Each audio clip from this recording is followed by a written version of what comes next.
एक युवक ने शादी के कुछ साल बाद पिता से कहा कि वह विदेश जाकर व्यापार करना चाहता है। पिता ने उसकी मंजूरी दे दी। युवक अपने माँ बाप और गर्भवती पत्नी को छोड़कर व्यापार करने विदेश चला गया। उसने विदेश में कड़ी मेहनत की और धन कमाया और वह बहुत अमीर सेठ बन गया। लगभग 15 वर्ष धन कमाने में बीत गए तो उसे वापस घर लौटने की इच्छा हुई। पत्नी को पत्र लिखकर उसने आने की सूचना दी और जहाज में बैठ गया। वह सेठ कुछ दिनों बाद अपने नगर पहुंचा। नगर के एक चौराहे पर ही उसने देखा कि एक व्यक्ति एक बोर्ड के साथ खड़ा था। उस बोर्ड पर उसने लिख रखा था बेशकीमती ज्ञान के सूत्र। सेठ ने उस व्यक्ति के पास जाकर पता किया तो उसने बताया कि मैं बेशकीमती ज्ञान के सूत्र बेच रहा हूँ। तो सेठ बोला, ठीक है, एक सूत्र मुझे भी दे दो। वह आदमी बोला, मेरे हर ज्ञान सूत्र की कीमत 100 स्वर्ण मुद्राएं है।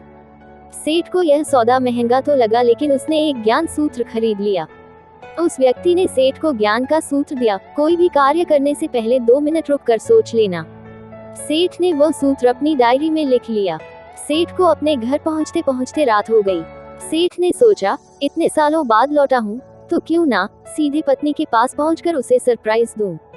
घर के चौकीदारों को इशारों से अंदर कुछ भी कहने से मना कर दिया और सीधे पत्नी के कमरे में गया। वहां का नजारा देखकर वह चौंक गया। उसने देखा कि उसकी पत्नी के साथ एक युवक सोया हुआ था। यह देखकर सेठ गुस्से से आग बबूला हो गया। वह सोचने लगा कि मैं परदेश में उसकी चिंता करता रहा और यह यहाँ अन्य पुरुष के साथ सो रही है। आज मैं इन दोनों को जिंदा नहीं छोड़ूंगा। वह गुस्से से अपनी तलवार निकालकर दोनों पर वार करने ही जा रहा था। इतने में उसे 100 स्वर्ण मुद्राओं के बदले जो ज्ञान सूत्र खरीदा था उसकी याद गई कि कुछ भी कार्य करने से पहले 2 मिनट सोच ले। वह 2 मिनट सोचने के लिए रुका। उसने तलवार वापस पीछे हटाई लेकिन वो किसी बर्तन से टकरा गई। बर्तन के गिरने की आवाज से पत्नी की नींद खुल गई। आंख खोलते ही उसने अपने सामने अपने पति को देखा तो वह बहुत खुश हो गई और बोली, आपके बिना जीवन सुना सुना था। इंतजार में इतने वर्ष कैसे निकले यह मैं ही जानती हूँ। पत्नी ने इतना बोलकर पास सोए हुए युवक को उठाते हुए बोली, बेटा उठ जा, तेरे पिताजी आए हैं। युवक उठकर जैसे ही पिता को प्रणाम करने झुका तो माथे की पगड़ी सेठ के पैरों में गिर गई। उसके लंबे लंबे बाल बिखर गए। सेठ की पत्नी ने कहा, यह आपकी बेटी है, इसके सम्मान को कोई आंच न आए इसलिए मैंने इसे बचपन से ही पुत्र के समान पालन पोषण और संस्कार दिए हैं।